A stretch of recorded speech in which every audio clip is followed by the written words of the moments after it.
Welcome to the intersection of technology, cybersecurity, and society. Welcome to ITSP Magazine Podcast Radio. You're about to listen to an episode of Tech Done Different Podcast with Ted Harrington.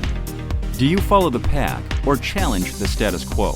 Join Ted as he explores how to succeed by going against conventional wisdom. You'll hear leaders in technology and security tell stories about how they achieve their success by doing things differently. Knowledge is power. Now, more than ever.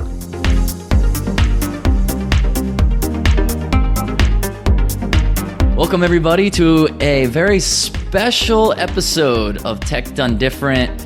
I am your friend Ted Harrington here, and with me today is our special guest, Ben Schmerler, the Senior Solutions Consultant here at Independent Security Evaluators.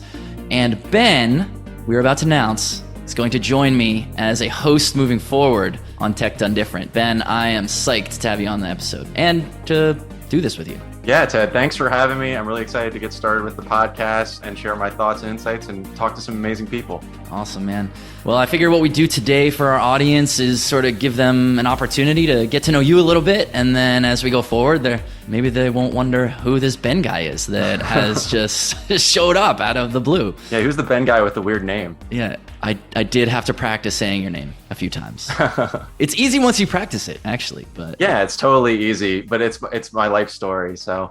Yeah, you did not seem surprised when I was like, so can you? You're like, yes, I will. I'll tell you how to do this. All right. So Ben, I'm really grateful that I get to work with you in our professional context. I'm grateful I get to work with you on this show. Maybe you could help our audience just quickly understand your background and kind of how you got here. You know, you have this really interesting combination of skills that I want to dig into about how you can understand how to talk to people. You understand the technical sides as well, but maybe you can just talk about your career journey. How did you get to this point? Sure. I mean, part of it just starts with education. You know, I'm very fortunate and privileged to have gone to a great school, Towson University, and I studied information systems and business administration, which, you know, the program at Towson was very much sort of straddling the line between technology and business. So that sort of started it off. I spent a lot of time in my 20s working in the IT services space and with managed service providers. And at the time, I spent a lot of time with clients on issues of implementing systems of a very sensitive nature, a lot of healthcare related stuff, billing systems, medical record systems, et cetera, with serious security compliance and compliance requirements.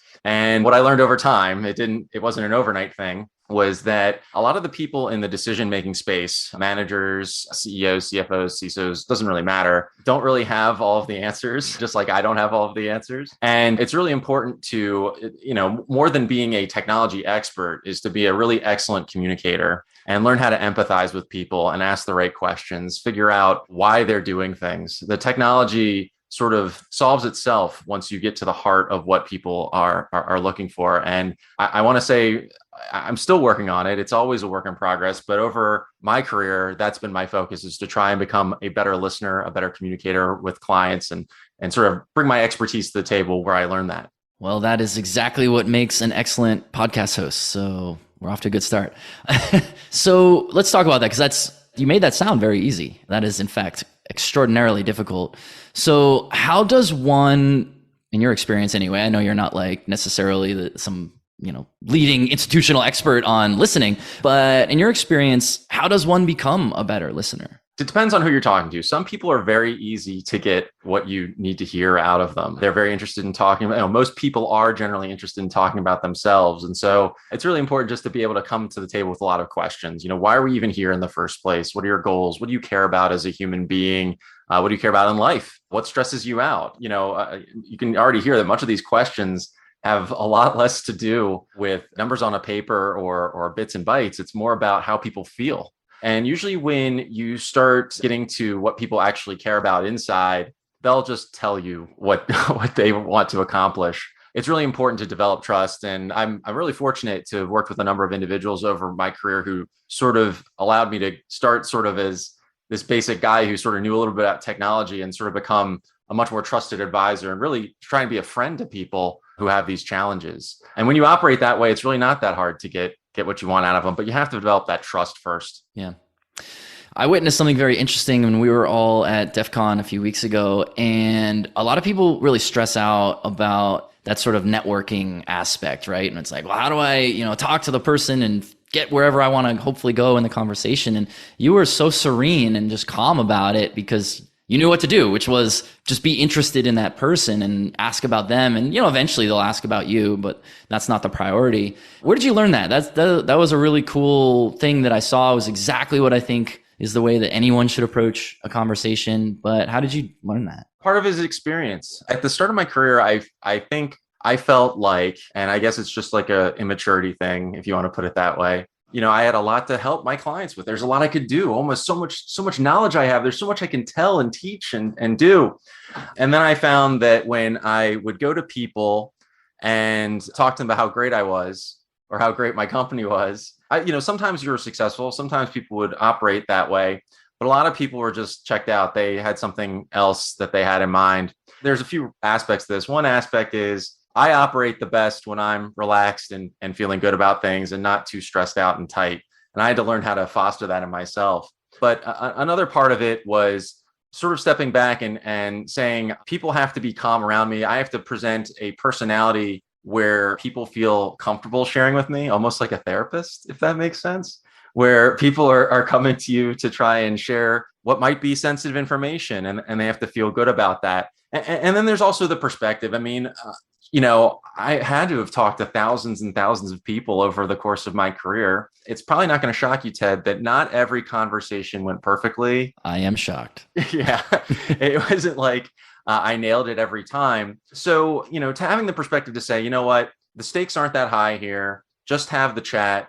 If you stumble, if you say something wrong, if they don't like what you have to say, it's going to be okay. Just focus on them and it'll probably turn out all right. Mm-hmm.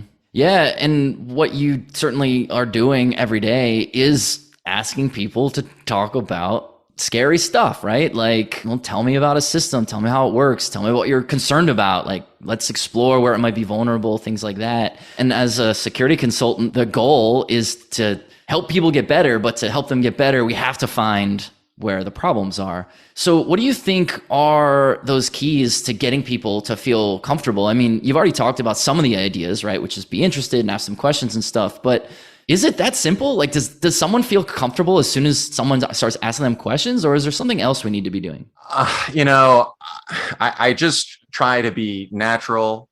I try to keep things very low pressure. It's important to ask permission. So I guess it's another question, but hey, this is what we're going to do on this call, or this is what we're going to talk about here. Is it okay if I ask you what you do for a living? Hey, my name's Ben, show some vulnerability. My name's Ben. This must be very scary or whatever.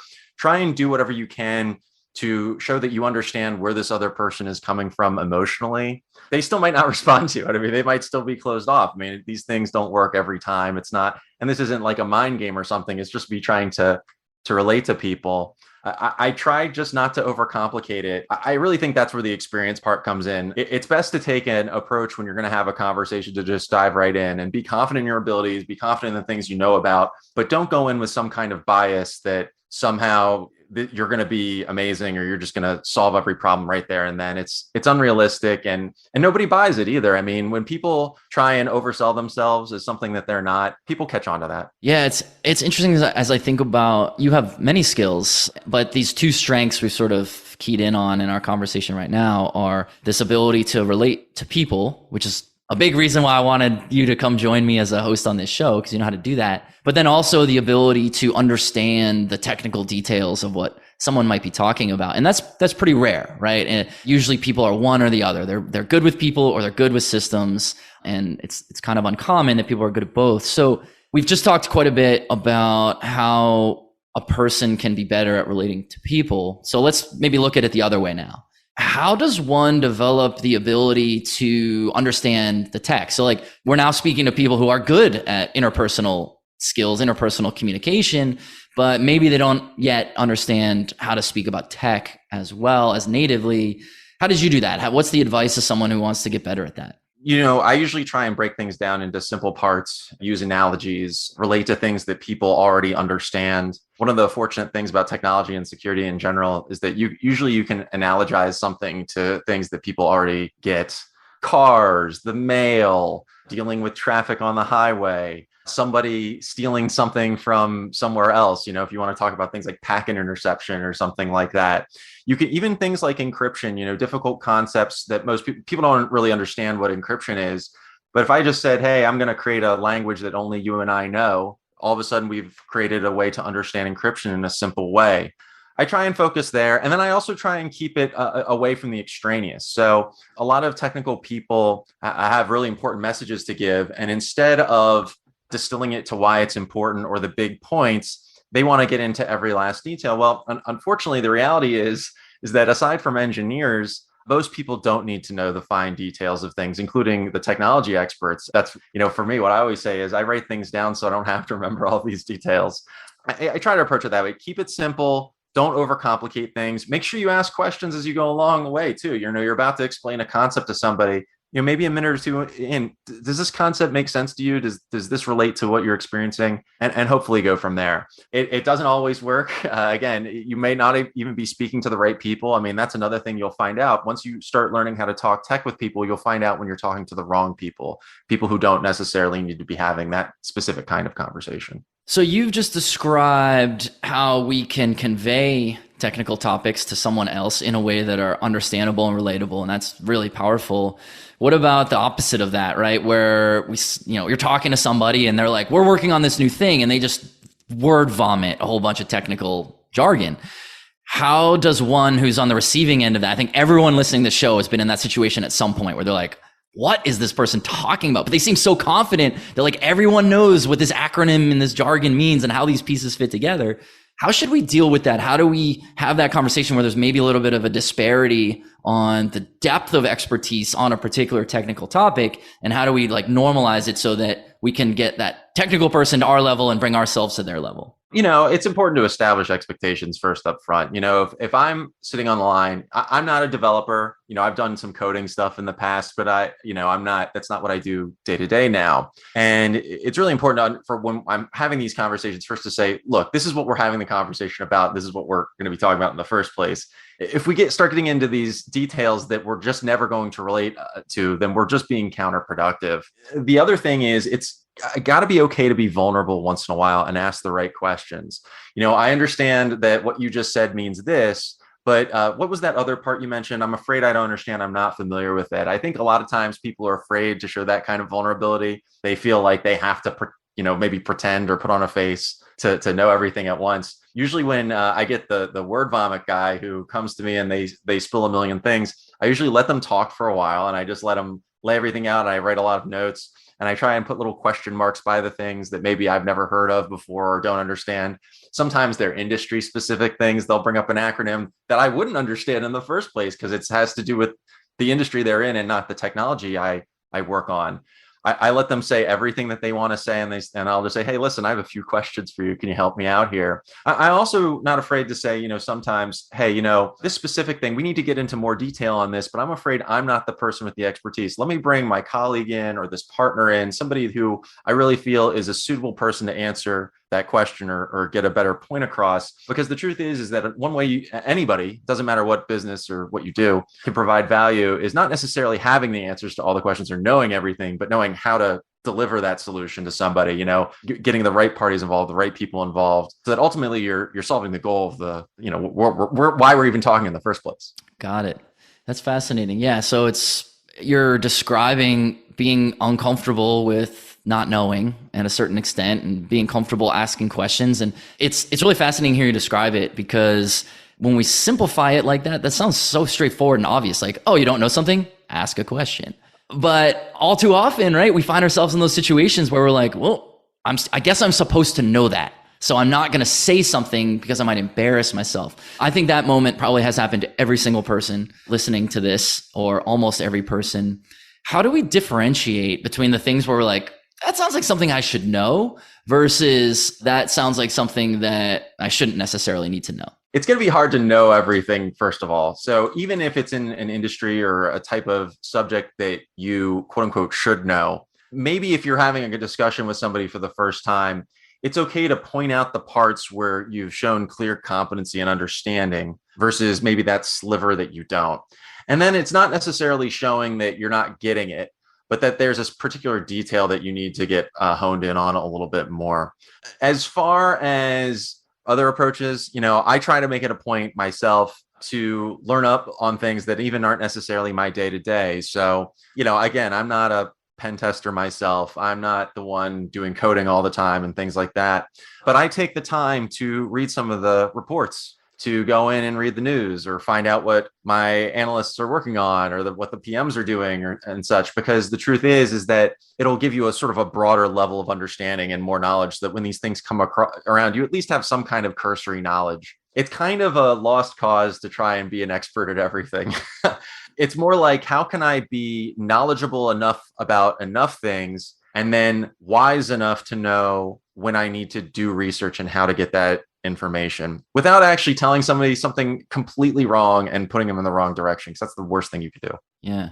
You know what I'm realizing as I was hearing you describe that answer is that our fear that asking a question where we might look stupid that will somehow like end our career, the fear is irrational, right? We have this, like, if I ask the wrong question, I will never be believable again to this person ever. And it reminds me of this moment I had at a DEF CON a few years ago. We were throwing this really big party. I was talking to these couple guys at the party, and one of them started talking about, I forget what, it was some famous story that was in the news at the time, and I can't remember which story it was, but he starts talking about how, so-and-so doxed so-and-so. And I was like, what are you talking about? And he said it again. And what had happened was, I had just never heard the word said out loud. I mean, I obviously was familiar with the concept. I read it, like you read it all the time. I mean, it's like, that's a word that, like, if you don't know what docs, what that means, like in security, do you know what you're doing?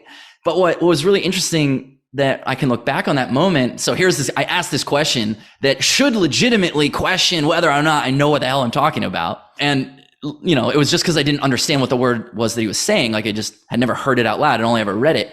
And that should have been like, well, Ted no longer is in security. But instead, the guy was like, oh, this is the definition of the word. And then I was like, oh, that's what okay. I know what you're saying. I just didn't understand the pronunciation on it. And it was like nothing. It was like blip on his radar, never even crossed his mind to like question my credibility or anything. And so maybe that's a story that people can take away from this. Like, if you're unsure, ask the question anyway. In worst case, someone explains it to you and they're like, it's fine. This kind of gets back also to the thing you talked about at DEF CON. Everybody wants to be perfect. They're worried about every last bit or every last element. And I'll assure all the people in the audience and everybody I ever work with that you're never going to get it right 100%. You're never going to be perfect 100%. I have a background in music. I did a lot of performing with my saxophone. I was in the Baltimore Ravens marching band for a while. I did jazz. I did all sorts of stuff. And if I got upset every time I got on the stage and my tone wasn't perfect, I missed my fingering or something like that, then I would have never been able to do some of the things I would do. Now, that's kind of, I think, a cheat code. If you're going to go out there and you're going to talk to people or you're going to present something, it really doesn't matter if you're socializing essentially in some way and trying to present a message. The best way to get better is to do more of it and to get out there and try and get over your own discomfort or whatever it is. And the truth is, you're still going to say, you're still going to stumble your words like I did on this podcast. I don't know all the questions you're going to ask me on this podcast, and I probably didn't sound perfect every time, but that's okay. It doesn't matter. If I worried about that too much, how would I even sleep at night? Ben, how is it this moment on air is the first time I'm finding out that you play saxophone and did it for the Ravens? Seems like a significant detail. This is a high school thing. Yeah, it's a long story. Yeah, I did it for one season. It was quite an experience. I could tell all kinds of stories about it, some of which I probably can't tell on a podcast. But well, offline, you will be telling me all of those stories, and you'll be bringing your saxophone around, I hope, at some point. Yeah, we'll see. So Ben, as our time is wrapping up here pretty quickly, what are you most excited about in terms of hosting this podcast? When I'm talking to people, and this happens from the day-to-day in the job or meeting new people at functions, I have a speaking thing I'm doing next week, and it'll be another nice thing about it is you really get to see a diversity of people in background, in where they're from, in their experiences. It's an opportunity to learn. there's just so much to be discovered, and I like asking questions. I kind of like solving puzzles. It's one of the things I enjoy. I do crosswords, and I remember at DEF CON I was like looking at the badge puzzle like crazy, and it's sort of like, helping people with solutions or solving a puzzle or doing an interview. It's all kind of the same thing, is that what's inside, what can we find, and what's going to be so fascinating, and what's going to sort of spark my curiosity. And that's what I'm looking forward to. Well, you definitely are going to get to ask lots of questions and talk to some smart people, so it's going to be fun. Well, I'm super excited to do this with you. We're going to co-host some episodes. I'll still host some episodes solo, and then you'll be hosting some episodes solo as well, so it'll be nice and dynamic for the audience. And who knows, maybe we'll put a poll later and see who people like more. And when they like you more, then I'll cry about it, and it'll be great. Well, Ben, thanks for spending some time together so everyone could get to know you. We definitely learned a lot today about how to relate to people and to understand how to speak technical. Anything you want to leave our audience with before we go? Just be yourself, be natural. Don't be afraid to show your personality. Don't try and put on a fancy voice or try and sound more than what you are. Just be yourself and take an interest in people, and things will usually turn out good. Well, it looks like you have just named this episode. Be natural, be yourself. So I like that. Yep. Ben, thanks for spending some time with us today. Thanks, Ted. For everyone else, if you want to learn more about what Ben is up to or about the podcast itself, just go to tedharrington.com/podcast, and we'll catch you next time. Thanks. We hope you enjoyed this episode of Tech Done Different podcast with Ted Harrington. If you learned something new and this conversation made you think, then share itspmagazine.com with your friends, family, and colleagues. If you represent a company and wish to associate your brand with our conversations, sponsor one or more of our podcast channels. We hope you will come back for more stories and follow us on our journey. You can always find us at the intersection of technology, cybersecurity, and society.